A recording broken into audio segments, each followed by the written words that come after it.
Welcome to The Last American Vagabond. Joining me today is Vanessa Beeley, here to follow up on a story that has been developing, that we've been covering the last couple of days in regard to Syria. Really, honestly, for quite a while, March 8th for the most part, but long before that, if you understand the full breadth of the story, which is the discussion around, like March was the wrong month, the discussion around the idea of the fall of Assad and the overtaking of that country. Now, obviously, there's a lot of mixed narratives and a lot of misinformation flying around. The obvious facts that we can see is that the group Hayat Tahrir al-Sham that Vanessa and I have talked about more than once, that she's been doing work around for a very long time, clearly has been backed by the U.S. and Israel. These are facts that are on the table.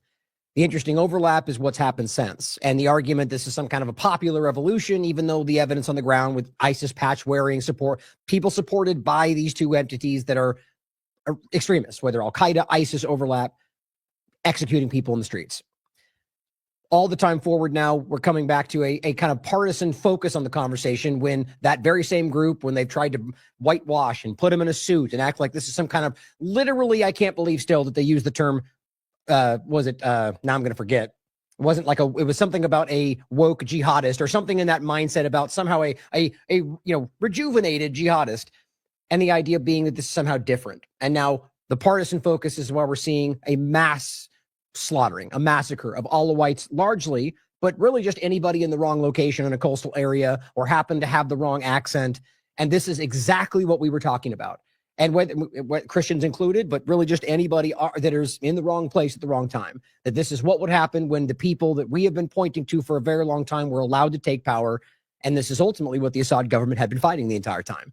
And now the interesting conversation where the people who supported those groups, who told you that they were in power now because of their airstrikes, because of what they did, are now turning around and saying, look, this is why Muslims are bad. Here's the radical Islam that we've been fighting, even though you can draw a straight line back from them to the funding of these very groups, proudly supporting them as it was happening.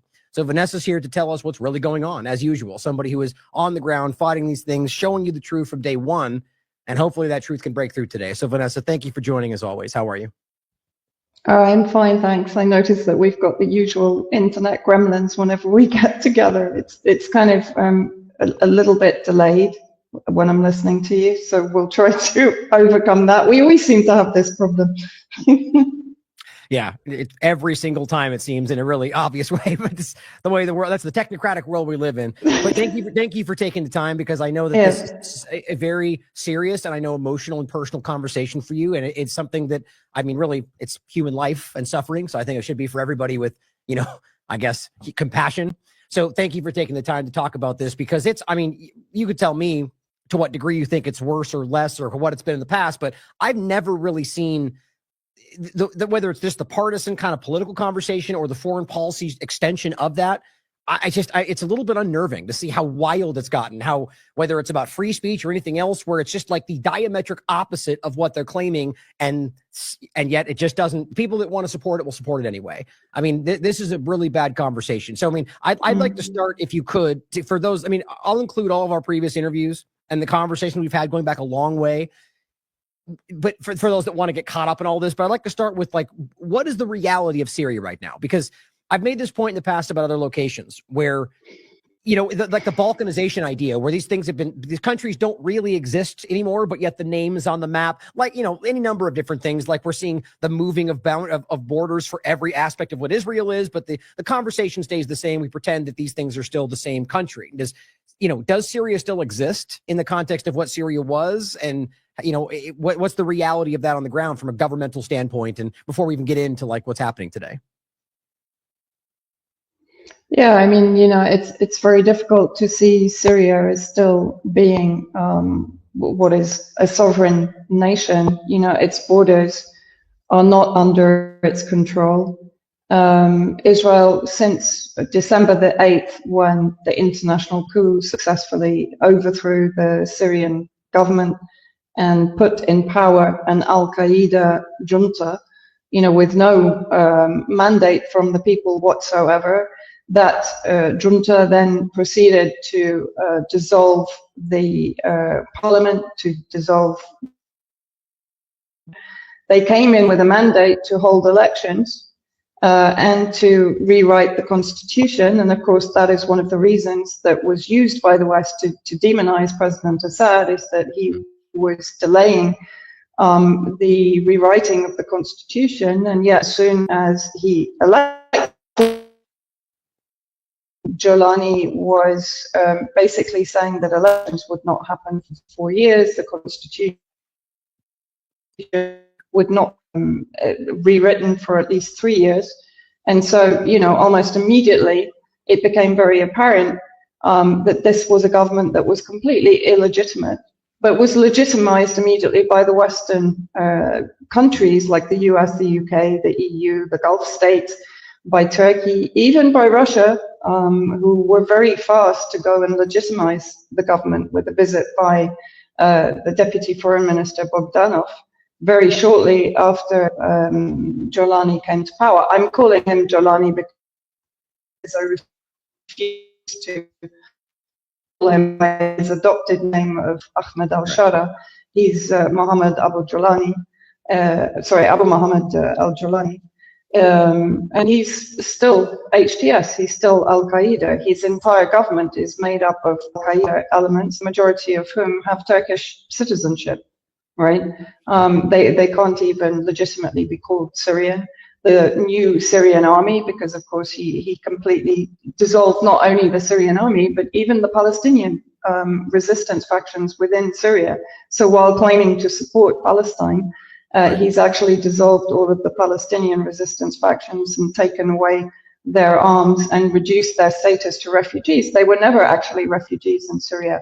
They were always given citizenship, but they were not given naturalization in Syria to enable them to have the right to return in Palestine. That's a very important point to make. Syria was one of the countries that did the most for Palestinian refugees after the Nakba of 1948.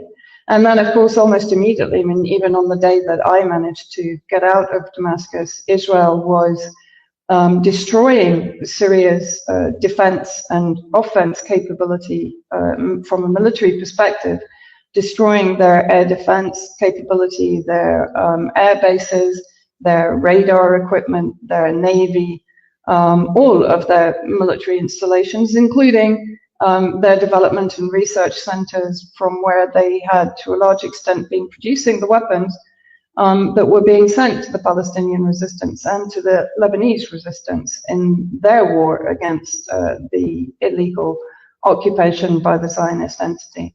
And so, yeah, you know, almost immediately, Syria really ceased to be the sovereign nation that we all knew. And it became very clear immediately again that the plan was to partition Syria. It's becoming very apparent now that the reason that HTS to a large degree was imposed upon the Syrian people was to create such an extremist sectarian atmosphere where ethnic cleansing pogroms were ongoing from the 9th of December onwards, despite reassurances from Jolani that you know, people would be safe and so on. People were encouraged to come back to their towns and villages. Soldiers were encouraged to basically apply for amnesty. Those same soldiers now are being executed on the spot again across Syria. And, you know, so therefore, where is Syria now? In the south, of course, it's now under Israeli control. In the north, largely under Turkish control. In the center, under the control of the various HTS elements, which include probably 40% foreign mercenaries under the HTS umbrella. In the northeast, you have still US bases, and in the east, on the border with Iraq and Jordan.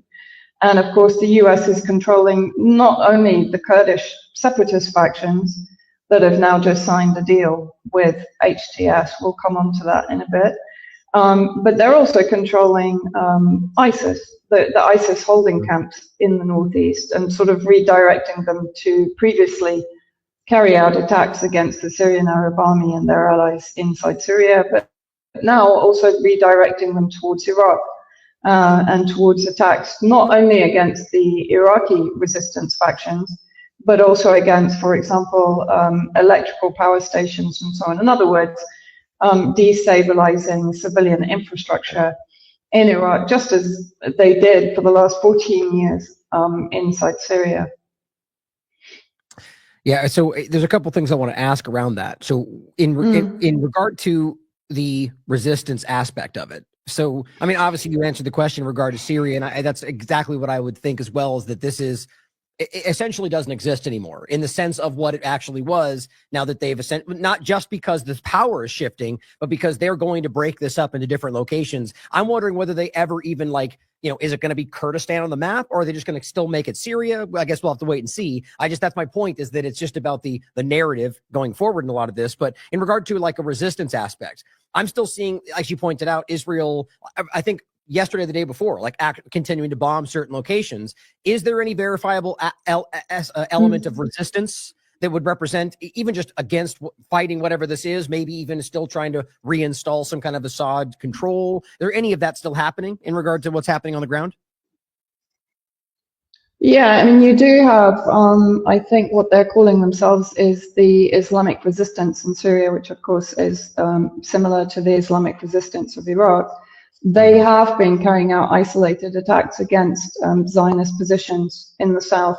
There have been some protests, for example, in Quneitra, in the Druze communities, in Sweda, even in Dara, all of which are areas south of Damascus, against Israeli occupation.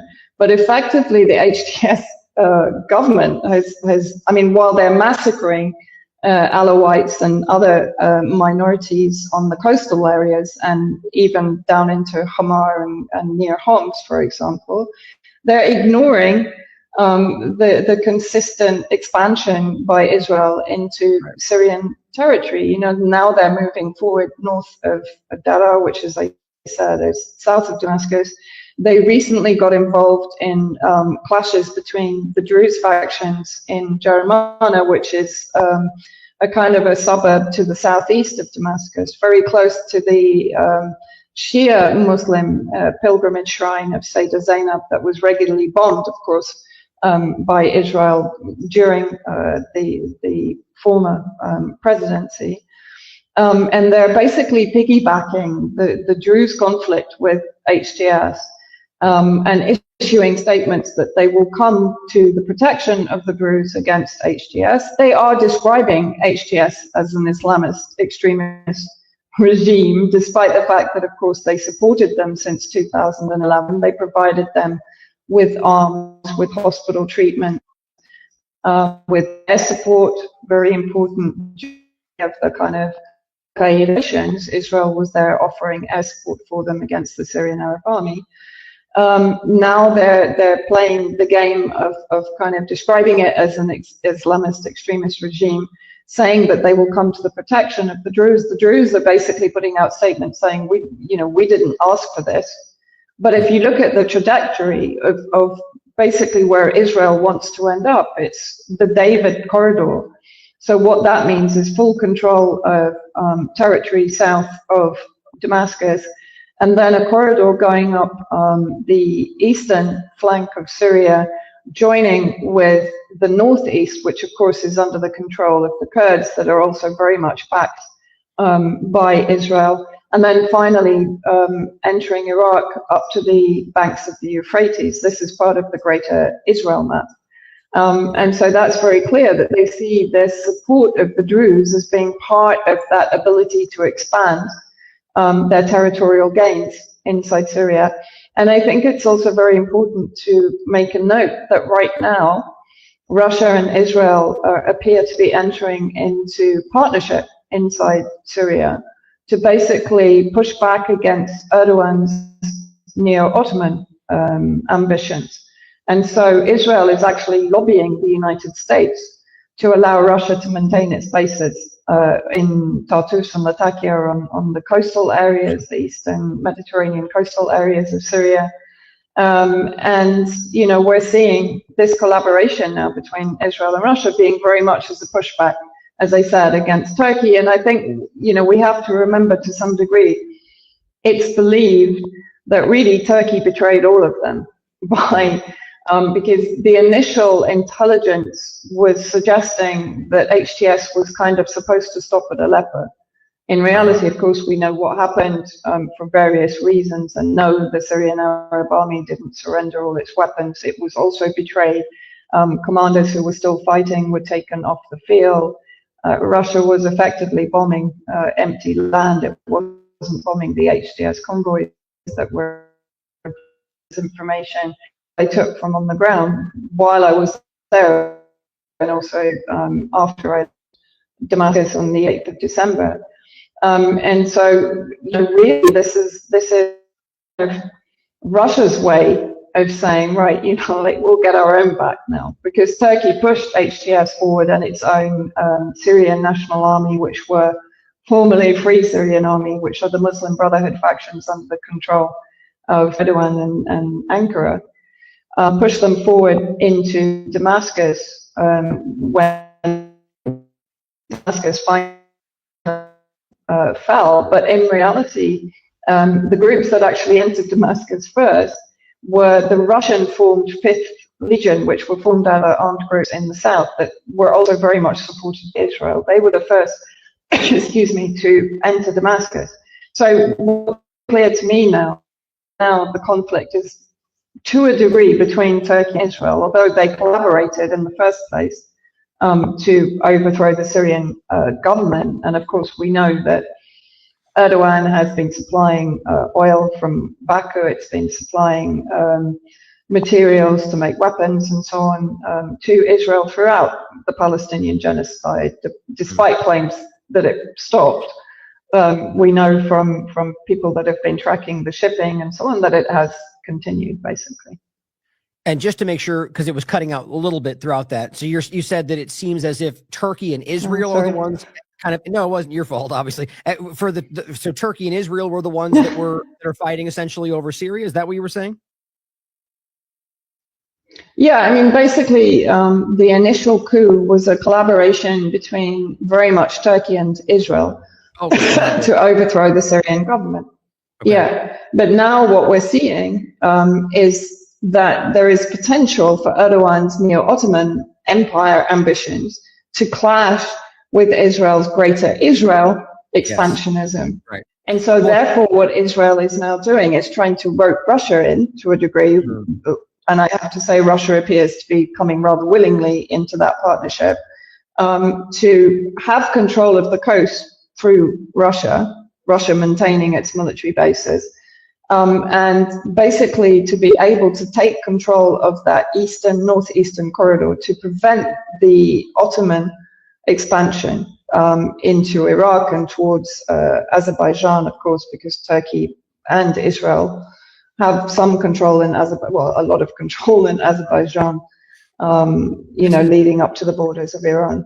So this is really interesting. I want to make sure we at least touch on the Russia part of that, and what you feel from that, what your thoughts are on that based on the previous, situation. But before that, so what's interesting first, actually notice for those that haven't really seen this is not a hypothetical. This, as you guys probably know, it's even a patch on their uniforms right now. Greater Israel is a very real and public discussion. There is a part of Greater Israel that goes into Turkey, right? But note that it literally has designs to take half of Iraq, most of Syria, part of Kuwait, half of Saudi Arabia, Jordan, Egypt. Like this is what it looks like to have a real globalist mindset or authoritarian aspect. But the interesting part here is that when we first talked about this, right, when we first got together right after that, and by the way, I did think I said the wrong month. I think I was correct. I think I said March on accident. December, obviously not 3 days ago. We meant December 8th. But the point was that when we talked about this right afterward, what was interesting was that we were kind of theorizing, right, because we didn't really know what was going on. And one of the things we were discussing was what actually happened in regard to why, and one of the theorizing points was whether Israel essentially had just taken advantage of the situation and rushed in and taken more territory. But it sounds like that might have been kind of the design from Turkey and Israel. And I'm curious what you think, what U.S. was that part of their plan as well? Like everything seems to be happening, seems to be to their detriment for everybody else. And I just find that to be very conspicuous. But then I also want your thoughts on Russia's play in all of this in regard to, is that Russia double crossing Syria, or how do you see that? Like, I find it hard to wrap my mind around them willingly working alongside Israel with all that we thought was happening before in regard to Syria and Russia. And, so what are your thoughts on all that?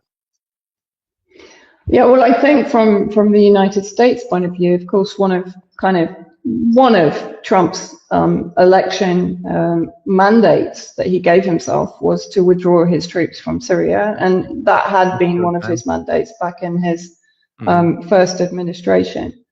And so it would be to the US advantage, because right now, I think Trump is not focused on Syria. He's not particularly focused on the Middle East per se, other than sort of closing. And I don't mean to sound sort of very cynical on this, but literally closing the Gaza file, closing the Palestine file, and bringing about the normalization of all of the Sunni Islamic states, you know, including Saudi Arabia. That is his ambition. Apart from his, you know, waterfront development ambitions also in Gaza and so on. But I think for the US, it would be hugely advantageous if Israel took control of that eastern corridor and coming into the northeast, because what would that mean? That would mean Trump can withdraw his troops and know that that area is safely under the control of their strongest ally, if not, you know, their military outpost in the region. What is interesting for me is this SDF contract that's just been signed between the SDF and HTS, bringing SDF under the control of the kind of new Syrian army, although I would contest whether it's Syrian and whether it's an army or just another terrorist faction basically being created, another part of the Takfiri project. But if that happens, that actually brings the nemesis of Turkey, which are the SDF, under the control effectively of Turkey's proxy, which is HTS, but HTS also double up as a proxy for Israel and for the United States. So, you know, there's a lot of maneuvering going on right now, and whether Turkey sees this as a potential avenue to be able to end the Kurdish problem, if you like, in the northeast, and to give them potentially, let's say, at least joint control in the northeast, to give HTS access to the oil, of course, which was always denied to President Assad and to the Syrian government previously. And there is potential that there's been a deal done by Israel to allow this, to allow basically HTS to have access to their resources in the northeast, in order to turn a blind eye to Israel being in the south and extending their reach beyond the illegally occupied Golan territories. Now, coming back to Russia, I mean, I think we talked about this, what actually happened during the battles, and it became very clear that, and it's becoming even clearer now, I have to say, that a deal was done between the United States and Russia over Ukraine. I mean, that's pretty much what we've seen since Trump was inaugurated, as we've seen these discussions over ceasefire. We've seen Zelensky going through the theater of getting, you know, slapped, basically, and now coming into line, right? And it's very clear that a deal was at least in the making before Trump was inaugurated, and then, of course, it all started processing, right? And so, in my opinion, and it was kind of interesting, I was talking to someone here who has studied the relationship of Russia with the Middle East for some time. And as he said, look, you know, we have to understand that Russia's red line is actually Israel. It's not going to do anything that's going to threaten the stability and security of Israel in the region. And how Russia perceives partnerships, Putin looks for strong partnerships. So, for example, it's currently partnering, for example, with Iran, because it sees Iran as a country that is a sovereign country. It has managed to develop and grow despite the sanctions that have been imposed against it for decades. Its borders are secure. It's a sovereign nation. It's a strong sovereign nation, right? The same with Turkey. Turkey effectively is a new Ottoman empire. It was previously an empire, but it's a strong nation. How Putin views the Middle East is very much as this hodgepodge of countries, never being stable, never really managed to maintain its sovereignty, except for Yemen. Apparently, he has a lot of admiration for Yemen because of what they've achieved, particularly since 2015, and under sanctions and under war. They've still managed to maintain their sovereignty, and they managed to do certainly the most damage, in my opinion, economically. Right. Israel began the genocide against Palestine back in October 7th, 2023, right? And so I think there was a mixture of things. I think, first of all, President Assad was simply not complying. He wasn't negotiating with Erdogan, which Russia does, see or did see very much as an ally in the region, right? And they wanted Assad to negotiate with Erdogan, at least to come to the table, which Assad refused. I think Russia had been pushing Assad more towards the Gulf states, the UAE, Saudi Arabia, and developing that relationship over and above the relationship with the resistance, in other words, with Iran and even Hezbollah. And there is evidence that Iran and Hezbollah were also aware of that. And then, of course, there was the cost of remaining involved inside Syria. We also know that a deal was done in Doha, that Assad would step down after a 6-month interim period during which a coalition government would be formed, right? And we also know that there was an intelligence meeting. I think it was about 2 months before the attacks. And we know that that intelligence from meetings of Syrian military command, Russia and Iran, somehow didn't filter down to the president, right? So there's a lot of stuff that was going on, which intimated that there were plans in the pipeline to basically, maybe Russia had the intention to leave Syria in safe hands, but in the end, what happened, apparently, is that as the Syrian army was withdrawing from Aleppo, was starting to regroup and fight back against HTS, around 15 of the command were removed from the battlefield by the chief of staff, who was obviously part of the betrayal, and imprisoned. And the army was withdrawn back to much further south, and then started to collapse because brigades within the army were being told to surrender. Others were keeping fighting, and then realizing that they were fighting alone because their comrades next to them had surrendered and laid down their arms, and so they were suddenly surrounded, right? I'm kind of oversimplifying it. Yeah.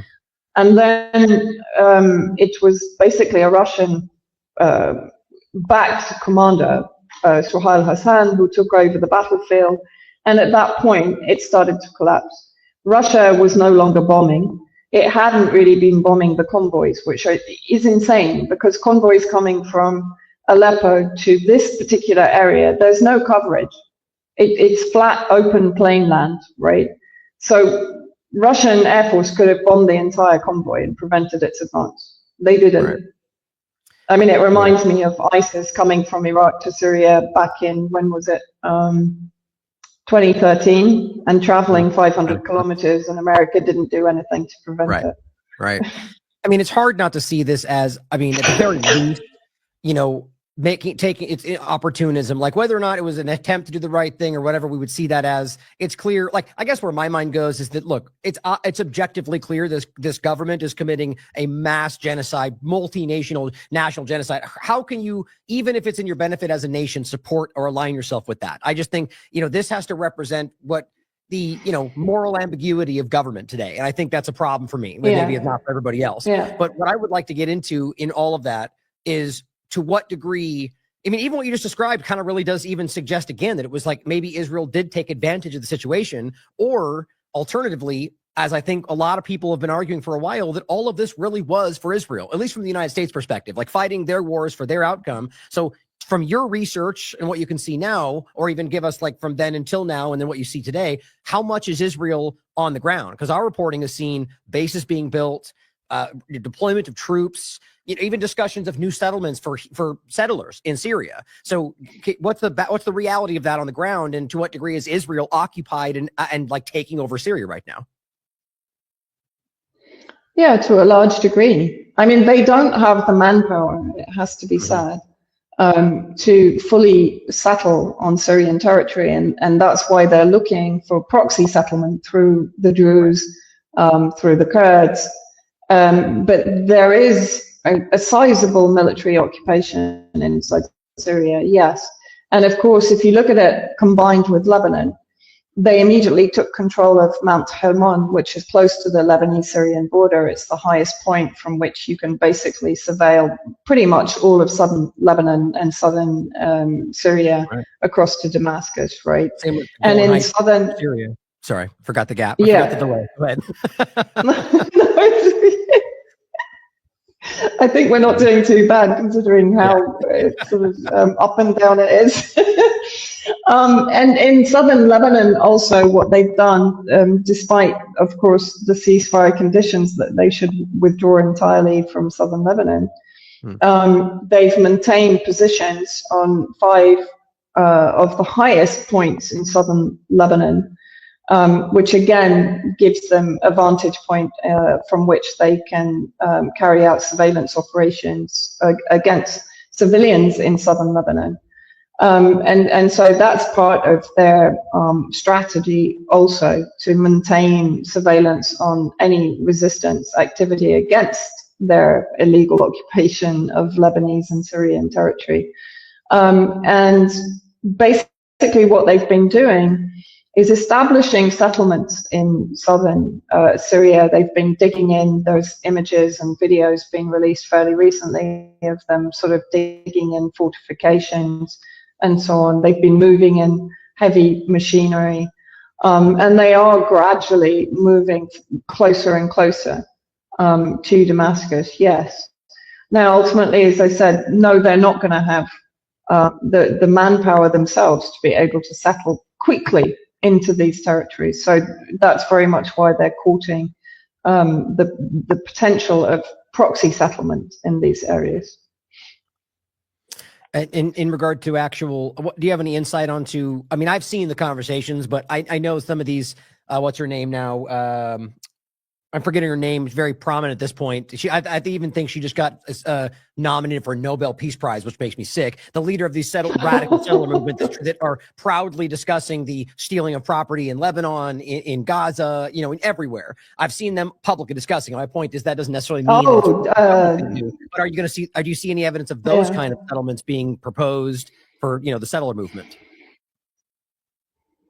Yeah, what in southern Syria, you mean? Yeah, specifically in Syria, anywhere, because we've already seen it pop up every other location that they're trying to push into. Yeah, I mean, for sure, this will be ultimately the plan. We haven't, as far as I know, we've not seen anything yet. There aren't any settler movements moving into southern Syria. No, not yet. I think partly because I think that would be a step too far. For Syrians in the south, even in Daraa and Sweda, because although there are Druze factions that, let's say, are certainly, you know, would not be against Israeli occupation, they're a minority. And the majority of the Druze, as far as I'm aware, traditionally always believed in the integrity of Syrian territory and would oppose Israeli occupation. We've seen that. What is now, of course, the situation that is now being orchestrated is that anything is better than HTS, right? Yeah. And this is exactly what they're engineering and they're orchestrating. And when the US starts to make statements that, you know, they're condemning the atrocities against ethnic minorities inside Syria, of course they're not, any more than they condemn Israeli genocide in Palestine. And what are they doing? They're asking HTS to investigate their own crimes, their own atrocities, their own ethnic cleansing, exactly as they do with the Zionists. You know, oh, well, we'll ask Israel to investigate, you know, its slaughter of 300 civilians in one bombing raid. You know, this is what the US does. It's just a kind of a legalese fig leaf to cover up the fact that they're absolutely quite okay with all of this going on. Because what does it mean? It means, and I mean, I was in northern Lebanon today, we can talk about that, but I actually went there to meet with Syrians that are fleeing the ethnic cleansing pogroms, the atrocities, the massacres, the slaughters that are going on in the coastal region down as far as Homs. And to now, there's almost 8,000 people. 8,000 have come from Syria into Lebanon, and they're crossing not by a border crossing, they're crossing by smuggling routes, they're having to cross rivers. They told us today, they're being hunted by HTS drones. So they're literally having to move through forests. They're getting targeted by drones. There was one guy who said to us, you know, I spent 5 days in the river because it wasn't safe for him to cross. And he was keeping himself under the water as cold as possible because the drones detect heat, body heat. And so they're not only getting slaughtered in their homes, getting executed, getting, you know, tortured, abused, dismembered. When they actually flee, they're still being hunted down. And, you know, I can't, we saw the 1,000-mile stare in Gaza when prisoners returned to Zionist prisons. That was something very similar that I saw today in entire families, children, mothers, men from the family, young men, who were just totally traumatized by what they'd had to witness in Syria. Extraordinary. I mean, just awful. I mean, we're looking at a second Nakba, in my opinion. The numbers of dead now in Syria are anything between 8,000 to 12,000, and we don't know because entire villages are being slaughtered in silence. There's no internet, there's no food, there's no water. Water's actually being poisoned, according to reports today. Bread has been poisoned. They've had internet cut off, they've had their phones taken away. So we've got no communication from many of these outlying villages and towns. Today, I was told basically they're being completely slaughtered. So we don't know what the numbers are, but they're certainly in the high thousands. Yeah, I saw Kevork, and I think you as well. And he estimated about this might be somewhere around 10% of what's actually happening on the ground. You know, the information that we're actually seeing come through on the internet. Now, what's important to point out is you can draw. It's a very clear correlation between what you're seeing, which is not surprising, the U.S.-Israeli extremists doing to people in Lebanon, the U.S.-Israeli-backed extremists doing to people in, you know, any location you want to point out, Ukraine, for example, right? It's the same atrocities in the same manner with the same kind of gleeful sociopathic action. You know, like it's this weird, you know, it's everywhere. Now, even the poisoning aspect, like I'm not, it's obvious to see that there's a reason, whether these people are acting for some Zionist mindset or not, that this stuff is being allowed in clear ways for the same kind of agendas. I wanted to point this out, seeing so this is a similar thing we continue to see that also was happening in Gaza, even, and it goes all the way back to these origin conversations that, in the case of specifically the Zionist organization, calling it some kind of a blood libel point. Just to make it clear, this is from Haaretz. This was written on in 2022. And what it is actual documentation going back to the 1948 Nakba, saying this is evidence of the Zionist entity poisoning the wells of the people in these locations, which has become some kind of blood libel claim that their Jews are poisoning the wells. No, we're talking about Zionists, to be clear, and this is a provable fact. And it's happened more than once, and it happened again recently in the context of Gaza. And so it's interesting to see these correlations, and I think that's important to point out. But in regard to what's actually happening on the ground, So let's go. I want to hear about what they were saying to you in Lebanon from what they saw, and let's get into all of it in regard to what we can see on the videos, the ethnic cleansing, but also you had mentioned some overlapping points about human trafficking, organ trafficking, like the really dark side of this, which you and I've talked about in the past, seem to be pretty common in a lot of these foreign policy wars. But in particular with this, I'll let you get into it. So what is going on the ground? We went over a lot of these harsh videos yesterday. We talked about the mass slaughter of innocent people, so break it all down for us, like what's actually happening. Yeah, I mean, as you said, the videos are circulating online. Of course, what is Western media portraying it as? They're portraying it as regime remnant insurgents that is basically leading to the massacre of civilians. But of course, this is absolute nonsense. Any resistance operations came in response to the killing and the ethnic cleansing that had been ongoing since the 9th of December. It didn't just begin 4 days ago.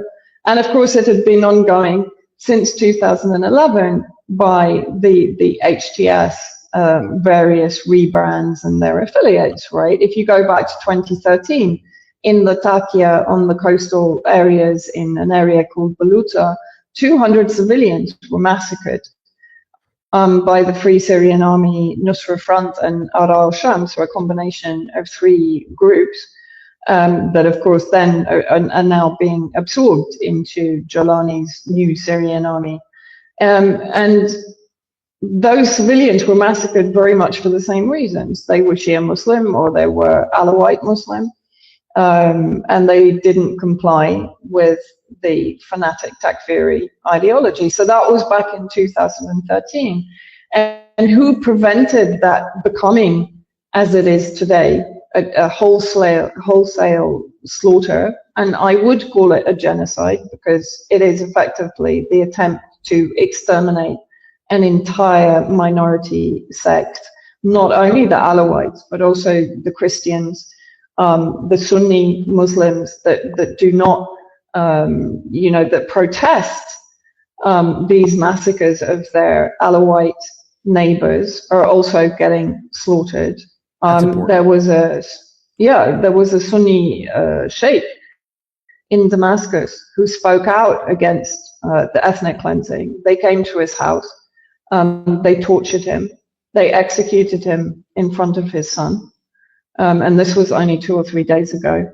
The Christian priests that are taking Alawite families into their homes to protect them are also coming under attack, right? So, this isn't only, this isn't some kind of new civil war. This is a continuation of the ethnic cleansing that was begun in 2011. Yeah, sure. Just really quickly, I want to just, so in that one point about the Sunni aspect, does that seems to be a common thread here about, does that suggest to you that it's not really about the ideology? For some of them, it seems to be clearly, but from the leadership level, sort of like Zionism, Judaism, like a lot of these different points. I mentioned Mohammed bin Salman in the past, alluding to the fact that even like the ISIS elements that they manipulate, some of the leadership doesn't even believe the ideology, and that's how they manipulate the underlings. Like in this context, the same with like Zionism, when you see the idea of beating up, Jews that protest against Zionism, like it shows you that's about Zionism, not Judaism. Do you see that in that, or does that represent something else to you? Yeah, it is very similar. I mean, Takfirism or Wahhabism, which is a fanatic branch of Islam, actually is very far away from Sunni Islam generally, and is not really, it's not acceptable to the majority of Sunni Muslims, particularly in Syria for the last 14 years. There is a slight shift now, which again, I'll come on to, which is extremely saddening to hear today from the testimony that I listened to today. And so this kind of fanatic Islam, of course, who produced it really were the British. The British were behind largely the creation of Zionism. They were also behind the creation of the Muslim Brotherhood or the Ikhwan groups in Egypt in the late 20s that have been weaponized against Syria for decades, going back to Hafiz al-Assad and even prior to that, right? And so that entire connection is there. And yes, of course, there are very clear parallels. This is basically a Takfiri project, but of course, it's in tandem with the Zionist project. Right. Right. And the Muslim Brotherhood is being weaponized to serve both agendas. And so therefore, it's because it's so far removed from what Sunni Islam should be, right? The majority of, I don't like using the term moderates, but the majority of the non-extremist Sunni, You're cutting out. Muslims in Syria are opposed.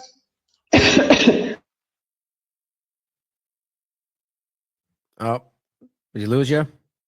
I knew it was going to happen at least once. So far, it's been reasonably, we could hear what's being said for the most part. But so far, this is the first time it's been a gap this long.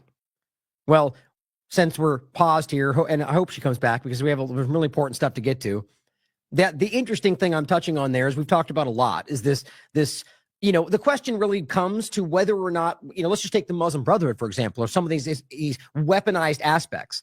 Do they actually represent a religious fanaticism? Oh, did we lose her? Oh no, she's back in. There we go. Let me see if this one. There we go. Perfect. I had to get rid of the other one. Am I back? So I was just saying that was the first time we had that long of a gap. So far, it's been pretty okay. What I was simply saying is, I guess the larger question is, does something like the Muslim Brotherhood or something like that really represent Muslim fanaticism, or is it something that's been created to weaponize that? Now, my point is that underneath that, there are people that adopt the ideology, and maybe I'm wrong in that in general, but it's interesting to think about and how these things are used. And the more we dig into this Zionist long-term project, it seems that's what their bread and butter is. I interviewed David Icke, and he talks about Sabbateanism and sort of this foundational aspect of before Zionism became a thing, and that's what its foundation is, infiltrating religions and governments and using, it's hard to ignore all that, Anyway, so now that you're back, go ahead, continue your points. Yeah, and if you go back historically, even to the famous Hafiz al-Assad put down of the uprising in Hama in 1982, which of course is always described as a massacre of insurgents in Hama, but the reality was nobody talks about, for example, the car bombings that were carried out by the Muslim Brotherhood factions, or the fact that they entered the Aleppo military cadet school and segregated the Alawite and the Shia cadets to execute them. And the Sunni Muslim cadets refused to abandon their comrades, and so they were executed alongside them. Right. And, this is very much what we're seeing now. Unfortunately, and I haven't really worked out why this is happening right now. What we are seeing, according to the testimony that I received today, is that, for example, if you have an Alawite town in the middle of Sunni Muslim majority towns, the Sunni Muslims now are starting to turn against the Alawites. They're being actually influenced by the Takfiri ideology, which for me is one of the saddest things I've heard, because Syria was always Syria first, and your faith, your belief, your sect second. The fabric of Syria was so diverse and inclusive.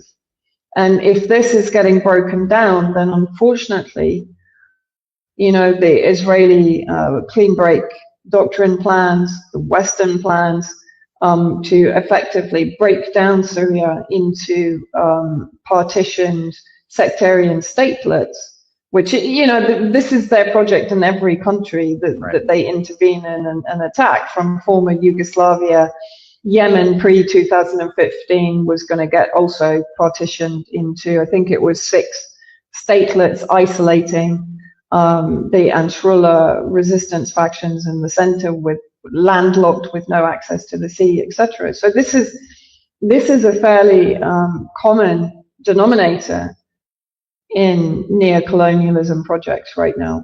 But unfortunately, since the December coup, we're seeing it have greater success in Syria. And I'm sort of very a little bit shocked and very saddened by that, to be honest. Yeah.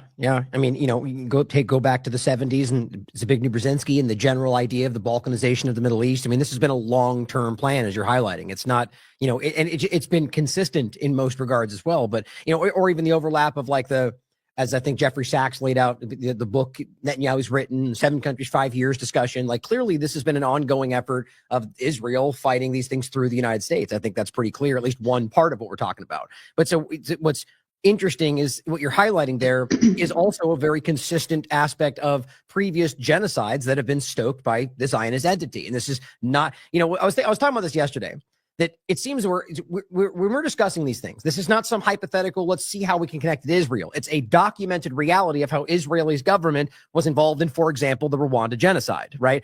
It's not an opinion. You can look this up on Wikipedia, for crying out loud, which is what I always say is, doesn't mean we should think Wikipedia means it's proven, but it means mass adoption. It is also proven, by the way. And it's interesting that it shows that the Israeli government was stoking this in the same way you're highlighting, was fanning the flames of the racial division, and this is all documented stuff, was arming the side, and then from the beginning, middle, and afterwards were involved in the whole thing. And this is just disgusting that it's that obvious. And so we see these things in the same way today, where as you're seeing, they're stoking these racial divides to the point to where they're destroying what was previously not what they claim. Everywhere they're going, they're claiming to fight the extremism, but in reality, as you're highlighting, they're ultimately destroying religious freedom and installing exactly what they claim they're trying to fight. Or at the very least, that becomes the reality because they're not, you can frame it however you want. The outcome is pretty much the same. With the Christian populations in Iraq, the 3rd largest Christian population in Syria being destroyed, all of these things being targeted. I guess on that fine point, do you think this is a focused effort against Christians in some way, or is that a byproduct? I think the war against Christians has been ongoing for a very long time, since even, Crusader times, but rather it's against the pan-Arab ideology, the unity of Arabs. That's what they're trying to destroy, basically, because Christians here consider themselves to be first and foremost Syrian Arabs, right? Or Lebanese Christians, Arab Lebanese Christians. It's that Arab identity, which is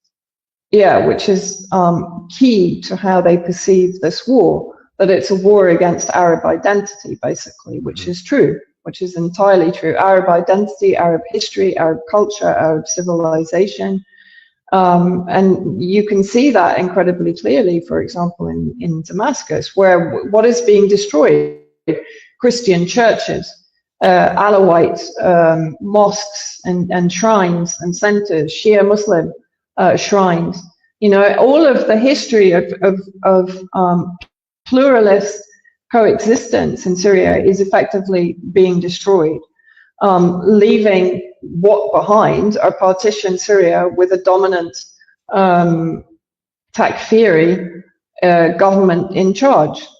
And, if you go back through the CIA, DIA documents, this is what they've always been trying to achieve in Syria. And they've always known that Syria is against it, that Syria is opposed to it. That's all recorded in the CIA various branches and agencies documents describing what they want to achieve in Syria, right? And because for Israel, having these warring factions, let's say, in controllable statelets is how it likes to basically govern or take control of territory that it's expanding into, because that is what serves its agenda. And with this current exodus of Christians, because Christians are also being targeted by the Takfiri elements. And what we're seeing, again, is the exodus of Christians from the region. And that has always been on the agenda, because then basically they leave it open as a Sunni Shia, I'm simplifying it because, of course, there are multiple sects in Syria itself and across the region, but very much as a Muslim against Muslim war, Right. rather than a war to defend Arab identity against the neo-Crusader movement, of which Israel is part of, by the way, right now. And you've got all of the kind of Christian Zionist elements in the Trump administration and the Armageddonists, as I call them, that are heralding in the end time war and so on. So we're in a very dangerous tipping point, both regionally and globally. And you mentioned Iran. The jury's still out for me a little bit on Iran as to whether they are actually going to go after them because of the complications within Iran itself. Although I actually saw Pezeshkian just before I came on, sort of basically saying if Trump was going to threaten Iran, then to hell with him, basically. So at the end of the day, I don't know if we're going to see conflict between Israel and Iran, of course, backed by the United States. I'm not sure we're heading in that direction, but where we're definitely heading is the complete destabilization of West Asia. Iraq now is, certainly going to be targeted, in my opinion. Yemen, the war is going to start there again. I think tomorrow is the end of the 4 days that al-Houthi gave Israel to basically restart the humanitarian supplies into Gaza before Yemen takes action. And Yemen is also speaking very strongly about what's happening inside Syria. So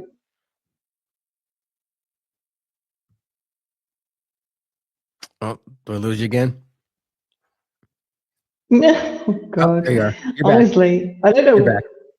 I'm back. So got most of that. You just said that al-Houthi was basically saying that, that they're going to go back to, like, if they bring back the supplies in, that they're going to, take action against Israel. And it basically cut out right there. Yeah. Well, yeah, basically. And he's also been very strong about what is going on in Syria. He's made the point that all of this serves Israel's agenda and Israel's expansionist policy in the region. And he pretty much did issue a fairly strong warning that the ethnic cleansing has to stop in Syria, the massacres have to stop. And the saddest thing for me is that people that I spoke to today, for example, are still talking about the international community. Why isn't the international community doing something to stop this massacre and this brutal slaughter, of civilians? They're not regime remnants, they're civilians, babies, children. Right.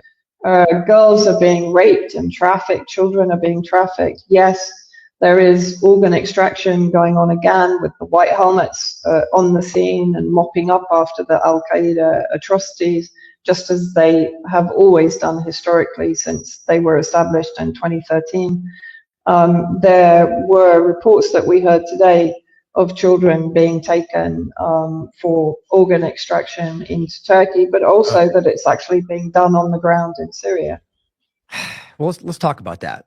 I mean, this is one of the worst parts of these conversations. I mean, it's hard to partition out the worst parts of a genocide, but this is always something that we've seen going back to the earliest parts of the Syrian regime change effort, where, I mean, there's been articles about the missing children of Syria, and so this always seems to be something that takes place in these wars, specifically that seem to be the Middle East wars from the US and Israel. But I think it's pretty much just what happens in conflict, sadly and disgustingly enough.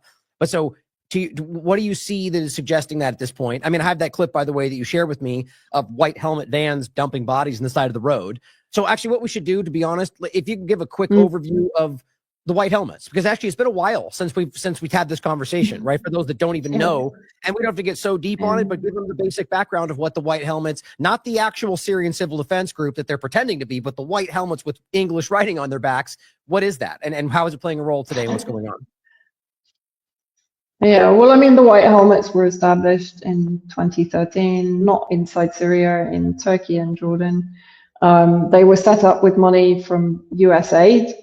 So from the CIA, from British military intelligence, from MI6, from the UK Foreign Office, from Qatar, from Turkey.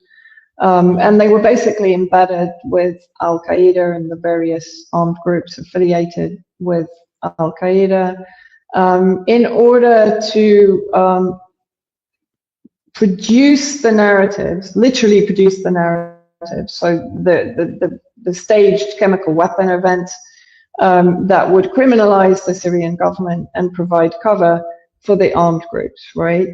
And they became sort of a household name for rescuing people under the rubble, all of which, of course, was total propaganda, lies. And one of the accusations that was thrown at them by multiple civilians that I spoke to, there was a panel produced by Russia at the UN in 2018, basically running an investigation into the White Helmet involvement in organ trafficking, in child trafficking, the use of trafficked children in the staged chemical weapon events that have been fully debunked, as for example, Duma 2018, which was actually debunked by OPCW, the Organization for the Prohibition of Chemical Weapons, and ground in Duma, Damascus 2018. There's multiple reports written by Dr. Piers Robinson on the subject. There's been a book published actually called The Syria Scam by one of the actual OPCW inspectors. And so the White Helmets were there to generate the evidence to corroborate US-UK foreign policy in Syria, which was regime change. And of course, they always moved with Nusra Front or Al Qaeda. So when the Al Qaeda terrorists were moved out of the liberated areas in the green buses to Idlib, the White Helmets didn't stay behind to take care of Syrian civilians. They moved with Nusra Front to the new front lines. And so now what we're seeing is White Helmet involvement again in the mopping up of the Al Qaeda slaughters, the removal of bodies, throwing of bodies down mountainsides into rivers, the burning of bodies to hide the evidence. And they are being associated again with what is being reported as organ trafficking operations, organ extraction operations that are ongoing on the ground in Syria. I mean, that's what I'm being told. There are actual doctors and medical staff basically removing the organs from the injured, from the freshly killed people, and also taking the children for organ extraction. People basically stopped sending their children to school, according to what I heard from mothers today, because they were so scared of these operations. And that's exactly what I heard in Aleppo back in 2017, 2016, just after liberation, and also in Eastern Ghouta in 2018, 2019, after liberation of the suburbs of Damascus in the east of Damascus. I heard the same accusations being, thrown at the White Helmets by civilians that had lived under their occupation. Yeah, and this same things we saw in Gaza, Al-Shifa, and plenty of others. For example, I mean, this is a pretty common reality that we've seen in these wars, and it's pretty unnerving to see how public it seems to be. And so, you want me to play that video from that you shared from the White Helmets? Is that relevant time to share it? I'll go ahead and bring it up. I didn't get some of that. This is the video that you shared with me in regard to the White Helmets being seen on the side of the road dumping bodies. I just figured it was a good time to share it. It really just takes a second. They're driving down the road. اللي هو تابع للهيئة عم بلموا الجثث مشان ما يبينوا بس تيجي الأمم المتحدة لك وين سياراتن هي هن اللي عم بلموا الجثث روح كفي. You see, that's very clearly White Helmets right there, or at least the what they're pretending to be. روح خلاص روح. So go ahead, if you want to give us some background on that. Yeah, I mean, basically, this was recorded. I don't know who was recording it actually, but there's this one showing them disposing of bodies. There's another, there's another bit of video footage which I think was picked up by Russian surveillance of a white van, which is not identified as white helmets, but could very probably be throwing bodies from the back of the van over the mountainside into the valley below. And again, from the testimony that I was given today, the white helmets were definitely coming in, cleaning up after the massacres, and also involved in looting and burning of homes after the killing of the inhabitants. So, you know, most Syrians know who they are. They know that they're Nusra Front Civil Defense. I always remember when I was asking, you know, do you know who the white helmets are? And they would look at me in complete confusion until I said, okay, Nusra Front Civil Defense. And then they would laugh and kind of say, oh yeah, no, we know who they only put on the white helmets when they're filming. Otherwise they're Nusra Front. You know, they're not disconnected from Nusra Front in any way, and they're not paramedics either, which can be pretty much evident from the majority of their videos that they're Right. normal paramedic procedures in any of them. Oh, there you go. You lost you for a second there. Well, so I should point out that for those that may not have connected the dots, al-Nusra is at least part of became Hayat al-Sham. That's what we've talked about before. And so when she's staying al-Nusra, Yeah. I think the group that's currently in control of Syria. And that's what's so unnerving about all this. The work that she's shown of them beheading children and smiling images of this, you know, women in cage. I mean, this is the same groups that are currently in control. And that's why this is so upsetting, unnerving, alarming to people that have been like us, they've been following this, have been covering this, to watch them just on a dime be like, nope, never mind. Now they're good. Here's a suit. And even the overlap of not even removing the bounty on his head until like 4 or 5 days after they were in power. I mean, and then weeks. I mean, like, think about how crazy it is to go off that provable evidence and then having this from Israel. Jihadists in suits are still jihadists, right? The massacre in Syria proves it. And having all these Elon, you know, kind of lackeys like screaming about how this is why Muslims are bad. Loomer comes out and says, here's why we shouldn't have Muslims in Congress. Like, it's insane what they think they can get away with. It's just, these are disgusting.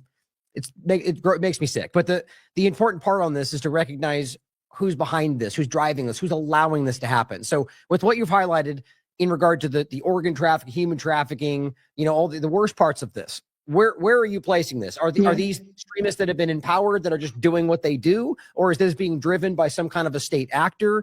You know, how do you place all the stuff that you're seeing, even in regard to the massacres? Is that just a byproduct, or is that because that's something that somebody wants to happen? I mean, I think definitely that is something that, you know, the West, that Israel wants to happen, because basically, of course, Shia Muslims, the Alawites, and so on, these sects tend to be those that are the majority of the resistance. I mean, at the end of the day, who was defending Palestine? Yemen, Hezbollah, the Islamic resistance in Iraq and in Syria, right? And so therefore the destruction of, if you like, the resistance factions and the reduction down to Sunni Islamic states having dominance, which means normalization with Israel, as we're seeing with the Gulf states that, of course, are incubating and funding these Wahhabi terrorist factions, and have been since 2011 and even prior to that. Turkey and Qatar, of course, are the backers of the Muslim Brotherhood factions. And so, therefore, if you look at it in that way, this is what it's about. It's about the dominance of the proxy forces of those that want dominance in the region, if that makes sense, right? And so, therefore, the removal of any impediment, any faction that may, let's say, foster some kind of resistance against what is going on, the fracturing of Syrian society into partitioned territories, for example, And it's not by mistake that we see Israel now coming out with statements in defense of the Alawite sects. Right. And again, that in collaboration with Russia on the coast, maintaining Russian bases on the coast. Hamimim has taken, I think it's in the region, actually I'm really not sure how many currently are inside Hamimim base. And another point to make actually here to show how this is so deliberate is as soon as HTS came to power, the EU closed its borders to these persecuted minorities, whereas during the Assad presidency, EU had opened its borders to what were majority radicals and extremists that are now embedded in Europe and are coming out with statements in support of the Takfiri project in Syria, right? Now the borders are closed to the genuinely persecuted Syrians who are genuinely fleeing what is a genocide against a minority sect inside Syria. And at the same time, they're lifting the sanctions again, or at least lessening the sanctions against HTS, right? And they're inviting Jolani to donor conferences. I mean, this is like, you just can't get. I mean, I'm laughing because the obscenity of it is so kind of tragically absurd that it's. I don't know what else to do, really. Well, and there's stuff like this. For example, this was on the 7th. UK unfreezes Syrian central bank assets. They're in the middle of an ethnic cleansing that everyone's watching, and you go, "Yeah, here's your central bank assets back that we froze under Assad's regime." Like it's very clear, as people have pointed out more than once, that what the US and Israel and the EU, UK, and what they've been doing is funding the most radical elements of Islam for decades in order to use them against the people that won't just bow to their interests. And that's not necessarily good guy, bad guy here. Like you could argue that the other side of it is bad in their own ways, but they're unwilling to bow to the interest of a foreign government, usually at the expense of their own people. And, and even if they're enriching themselves in that same situation, they then run to the worst people and say, here, give them money and arms, and then throw them against the person that they're trying to remove from power. And then when they take power, they just let it become exactly what they said they were trying to fight. And this is very consistent, and this is what we're seeing take place right now in front of us. We're watching. I mean, this is the proof right now. We're watching. I even saw, I think it's Alan Mizrahi's account on Twitter that I'm not familiar with him personally, but I've been watching his coverage and discussion throughout post October 7th. And I appreciate a lot of his takes, but I didn't like his opinion on how Syria was going. I just disagreed. And I recently saw him come out and say, you know what? I have to admit my ignorance on this. And, now I'm seeing finally what Assad was actually fighting. It's like, well, good on you for adjusting your opinion to information, and it's obvious to see. It's always wrong in my opinion to try to make a good guy bad guy, but you can see what they were actually fighting at this point, and you can see what we've been trying to highlight. And to your point about the border, that's actually really relevant to a lot of other conversations that this game that's being played about, like there's weaponized immigration, migration all over the place. Israel and the US have been doing it forever. And what's interesting is you got the right all radicalized about trying to highlight, the Soros, which is certainly part of it too. It's a partisan game. There's non-partisan, highlighting they're weaponized or bringing in military age males. And what you're highlighting there is that they're the ones welcoming in that problem and then stopping it when it's the actual innocent people. And, and then the point is they demonize the actual people on the ground when it's the people that, it's very weaponized, and it's never one thing or the other, but it just shows you how very clearly contrived the whole thing is. And that's what always makes me the most sick about this is it's, people who just, a murderer is a disgusting person that needs to be criticized, but a person who is a murderer, but then calls for you to praise them for doing good things is like the worst thing in the world. And I just see that everywhere today. And that's what these people represent to me. So, I mean, there's a lot of other ways we could get into, a lot of directions we could take this. Is there anything else that you wanted to make sure we talked about before we kind of wrap up today? Because I think this is a good kind of encapsulation of what's going on. But if there's anything we're missing, please let me know. Because go ahead. Well, no, I mean, I think your point about President Assad, and I think that was very much the topic today, was that all of these people who have fled to Lebanon with nothing, I mean, literally nothing, just the clothes on their back, still have family inside Syria, so they can't even, I couldn't film them, I couldn't photograph them, I can't use their names, because literally their Facebook pages are being monitored. Even if they put a like on someone's post, their family is going to be slaughtered, Literally, that's how insane it is. And remember how they said to us, in under Assad, no one can speak out, no one has freedom of speech. And basically what everyone was saying to me today was, look, under the two Assads, so under the two President Assads, we never had this. Nobody in Syria ever wondered who their neighbor was. They took in Sunni Muslims who fled from Idlib, for example. They took them into their communities. Now those Sunni Muslims are turning against them, whipped up by the HTS Takfiri ideology. And as they said, this never happened under Assad. And there are multiple things that I'm hearing. You hear, well, everything's going to get better now. There's no electricity. There's no system. The Wi-Fi is way worse. There's no water. There's no food. The majority of Alawites and ethnic minorities have been laid off. They're unemployed, right? And so unemployment is sky high in the country. So all of this talk about lifting sanctions and economic recovery and inflation coming down is absolute nonsense. Right. But the people are not able to protest. They're not able to say anything against HTS. And they're living in absolute misery right now.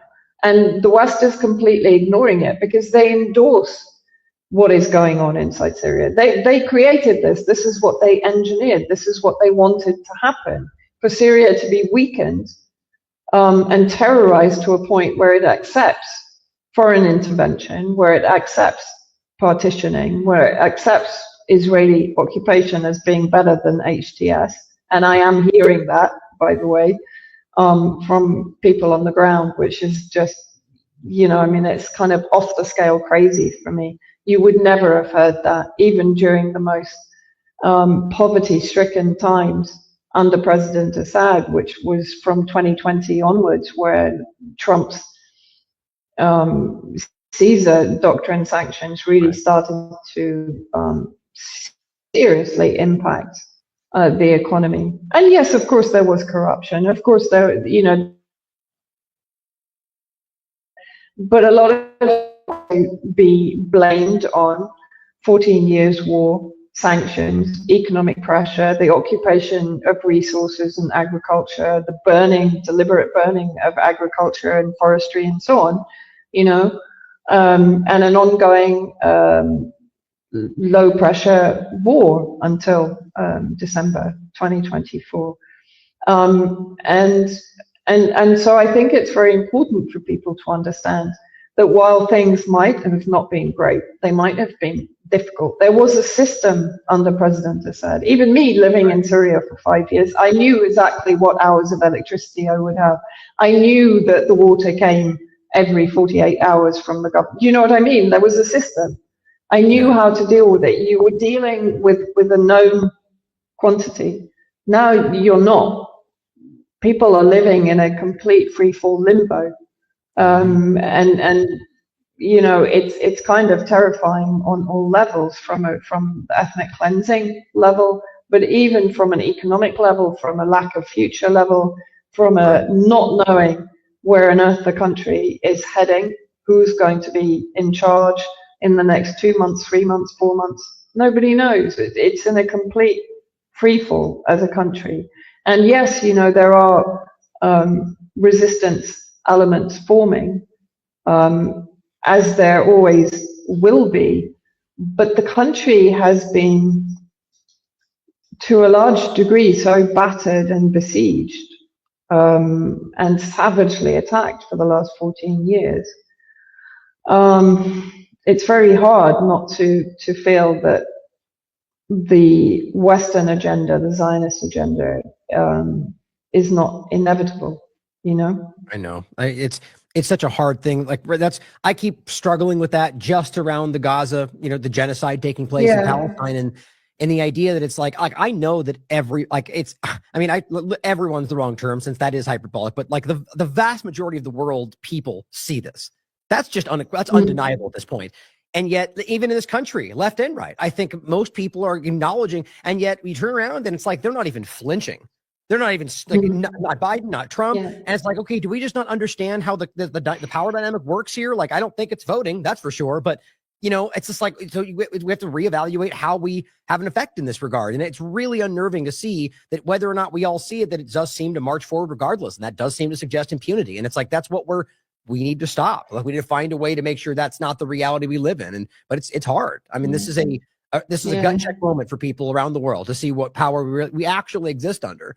And the point should be made, by the way, to reiterate, actually, that what you're highlighting there about Syria in the conversation, you expecting that's because of the way it was turned into, right? That's how Syria was. That's because of the U.S. destabilization of that country, right? Like, it's this long-term attack same with Venezuela. It's like starving these people and turning around and going, look, they can't even feed themselves. It's just sickening how clear it is. But I actually think that more people than I've ever seen are beginning to see this. But again, like I just said, whether that has an effect on the outcome or not is a different conversation. But it's still good to see that people are, the truth and acknowledging that truth is the first step in any real part of change. And so I'm really glad that that's happening. But suffering is hard to stomach, and I'm glad that people like you are there on the ground, choosing to continue to cover this and putting yourself at risk to do so because you believe in that truth. So it's worthy of, commend, respect. But I think what's important is that people continue to cover this, continue to follow your work, support your work, and keep fighting for this truth. I mean, we need to evolve this into other conversations about how we actually see this translate into real change. And maybe government is not the answer. I mean, I think that, but I hope we can have these conversations. So thank you again for being here today. And anything else you want to leave us with on the way out? No, just thanks for having me on, Ryan. I'm sorry the internet was a bit flaky again, as per always when we get together. But it's always really good to talk to you and talk through things. Yeah, well, thank you as always for joining me, and I hope this was insightful for everybody out there. And I'm sure we'll be connecting in the future. So thank you for tuning in. And as always, question everything. Come to your own conclusions. Stay vigilant. Discuss the situation in Syria after the collapse of Assad's regime, a collapse that was made possible by Israel's weakening of Iran's terror axis, especially the weakening of Hezbollah and the removal of Nasrallah. This starts, and it's really fascinating to go back. It starts in 1996 with Netanyahu, who wrote a book called Fighting Terrorism. And the thesis of the book is quite straightforward and very dangerous. He says, there's Hamas, there's Hezbollah, they oppose Israel. It's not good for us to fight them directly. That won't work. What we need to do is topple the governments that back them. So what we need is regime change throughout the Middle East. And he actually gave a long list of 7 countries that included Syria, Libya, Iraq, Iran, Somalia, Sudan, and Lebanon.